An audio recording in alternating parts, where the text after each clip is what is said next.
दोस्तों जियो air fibre पर एक महीने का बिल इतना 1299 रुपए कैसे आ गया। इसको जानने के लिए दोस्तों हमें सबसे पहले ये समझना होगा कि जियो एयर फाइबर पर जो सर्विस चार्ज है एक महीने का 707 रुपीज, तो वो एक दिन का चार्ज कितना करता है, सबसे पहले हमें इसको समझना होगा।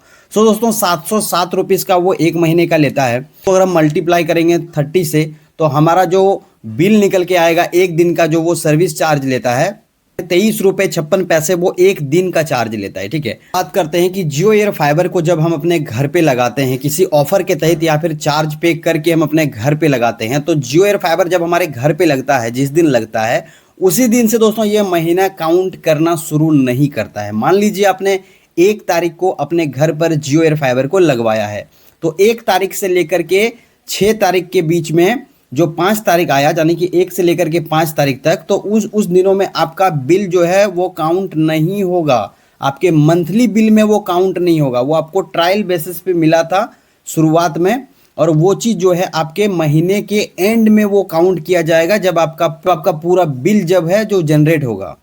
जैसे दोस्तों मान लेते हैं कि आपने 1 तारीख को लगाया या फिर 2 तारीख को लगाया या 3 तारीख को लगाया, 1 से लेकर के 5 तारीख के बीच में आपने कभी भी लगाया, और ये जो है मंथली में इनका 3 से 4 ऐसा साइकिल है। ठीक है, मंथली बिल साइकिल डेट। ठीक है, 5 दिन का एक गैप ये लेता है। ठीक है, उसमें से इनका जो है प्रो रेटा चार्ज कहा जाता है। 5 दिन के चार्ज को प्रो रेटा, यानी कि जिस टाइम पे आपका बुकिंग हुआ, आपके घर पे जियो एयर फाइबर को लगाने के लिए आया, उस टाइम पे जिस डेट पे वो आ गया उसी डेट से वो काउंट करेगा, लेकिन मंथली के एंडिंग में। यानी कि आपने किसी मान लीजिए आपने 707 के ऑफर वाले प्लान को ले लिया, किसी ऑफर के तहत आपने, किसी भी ऑफर के तहत आपने जियो एयर फाइबर को अपने घर पे लगा दिया।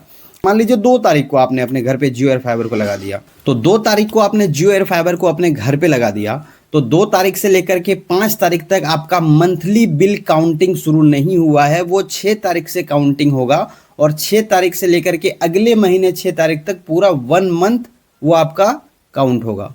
उसके बाद इधर जो आपने 2 तारीख से लेकर के 5 तारीख तक इस्तेमाल किया है, या फिर 1 तारीख से लेकर के 5 तारीख तक इस्तेमाल किया है, या फिर आपने 4 तारीख को लगाया है और 5 तारीख को आपका वो बिल साइकिल डेट जो है ट्रायल का एक दिन ही आपको मिला, यानी कि 4 और 5 2 दिन हो गया ना। 4 तारीख को लगाया, फिर 5 तारीख को 2 दिन हो गया, तो 2 दिन का 23 रुपए 56 पैसे जो बिल होगा 2 दिन का, दोनों काउंट करके वो मंथली के एंडिंग में आपका शो करेगा। जैसे कि दोस्तों मैं अपने केस में आपको बताऊं कि मुझे जो इतना बिल जनरेट हुआ है वो कैसे हुआ है। मैंने 1 तारीख को मान लीजिए जियो एयर फाइबर को अपने घर में लगाया, और 5 तारीख का उन्होंने चार्ज जोड़ा, तो 1 तारीख से लेकर के 5 तारीख का जो उनका चार्ज हुआ, यानी कि 23 रुपए 56 पैसे को अगर हम गुना करेंगे 5 से, तो हो जाता है 117.8 रुपए। जो ऑफर मेरा था वो ऑफर मान लीजिए मैंने 2 महीने तक ऑफर को इस्तेमाल किया। ठीक है, जो किसी ऑफर के तहत लगा था, फिर 1 महीने का ऑफर था, ऑफर के तहत मैंने इस्तेमाल किया। इसके बाद ऑफर खत्म होने के बाद जो मेरा अगले महीने का जो बिल आएगा वो 707 रुपीज़ 1 मंथ का हुआ। उसके बाद उसमें काउंट किया जाएगा 117 रुपीज़ 8 पैसे, जो ये प्रो रेटा चार्ज है, जिसको ट्रायल डाटा भी बोला जाता है, ट्रायल के लिए दिया गया है। कस्टमर केयर में कॉल करके पूछेगा तो वो इन्हीं सब वर्ड का इस्तेमाल करेगा। तो जो न्यू कस्टमर होते हैं दोस्तों, उनका जैसे कि बिल जैसे कि इस तरह से अचानक से जनरेट हो जाता है, जैसे कि 707 रुपीज़ एक महीने का, और इधर प्रो रेटा चार्ज या फिर ट्रायल चार्ज जो भी है उन्होंने जोड़ा 5 दिन का एक्स्ट्रा, और वो हो गया 117.8 प्लस 707, तो टोटल हो गया 824.8 रुपीज। तो आप बताते हैं आपको कि एक महीने का बिल जो है वो इतना कैसे आ गया, 1299.63 कैसे आ गया। ठीक है, तो दोस्तों जियो एयर फाइबर पर जो ऑफर के तहत लगा रहे हैं, या फिर किसी भी तरीके से वो जियो एयर फाइबर को अपने घर पे लगाए हैं, मान लीजिए ऑफर के तहत लगाए हैं, तो पूरा ऑफर इस्तेमाल करने के बाद, यानी कि 2 महीने का ही ऑफर इनका होता है, अभी तो फिलहाल 1 महीने का कर दिया है, तो 1 महीना ही मान के चलते हैं। ठीक है, 1 महीने का ऑफर आपने इस्तेमाल किया, इस्तेमाल करने के बाद अगले महीने में आप देख रहे हैं कि आपका बिल कितना आ गया, 824 रुपये। सो अब आपके मन में ये डाउट आएगा कि जब मंथली प्लान बताया था 599, चलो उसमें 18% GST इंक्लूड करके कितना आ रहा है, 707 रुपये, तो 707 रुपये होना चाहिए, 824 रुपये क्यों आया?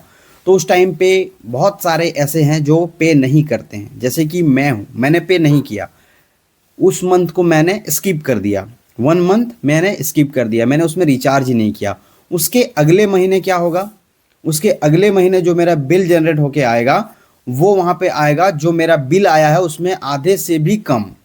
मान लीजिए उस टाइम पे आपका बिल आएगा 240, 270 या 350, 300 के पार तो नहीं जाएगा, 281, 82, 95 कुछ ऐसा ही रहेगा। ठीक है, तो इतना आपका बिल जनरेट हुआ 295 रुपये, या फिर 270 हम मान के चलते हैं, ठीक है। 270 रुपये आपका बिल जनरेट हुआ। 70 रुपये जो आपका बिल जनरेट होगा उसको अगर आप पेमेंट करते हैं तो ये पूरा 1 मंथ तक फिर चलता है। 1 मंथ फिर आप इसको इस्तेमाल करेंगे। इस्तेमाल करने के बाद फिर अगले महीने जो इसका बिल आएगा वो 824 रुपये जो आपका बिल जनरेट हुआ था उसमें आप 270 रुपया माइनस कर दीजिए, तो आपका बिल कितना आएगा 554.8 रुपये। अब दोस्तों आपने 270 में तो आपने एक महीना इस्तेमाल कर लिया था, लेकिन अगली बार जो अब बिल जो आएगा वो आपका अगले महीने का 707 रुपीज का बिल, तो वो उसमें ऐड तो करेगा ही। साथ ही साथ जो 270 में आपको एक महीना इस्तेमाल करने के लिए दिया है उसमें जो 824 रुपये टोटल था उसमें माइनस किया तो 554.8 रुपीज हुआ। तो 707 और प्लस 554.8 रुपीज, इन दोनों को इंक्लूड करके एक साथ आपको बिल भेजेगा। इसीलिए मेरा यहाँ पे अभी बिल शो हो रहा है 1299 रुपये 63 पैसे। उम्मीद करता हूं दोस्तों आज का ये वीडियो आप लोगों को जरूर पसंद आया होगा। इसी तरह की वीडियो को देखने के लिए चैनल को सब्सक्राइब जरूर कर लीजिएगा। और हाँ दोस्तों, इस वीडियो से रिलेटेड अगर आप लोगों का कोई सवाल है तो कमेंट करके जरूर पूछ लीजिएगा, फिर इंस्टा पे मुझे डीएम कीजिएगा, मैं आपके सवाल का जवाब देने की पूरी कोशिश करूंगा, ठीक है। तो चलिए दोस्तों मिलते हैं नेक्स्ट वीडियो में, तब तक के लिए दोस्तों जय हिंद, वंदे मातरम।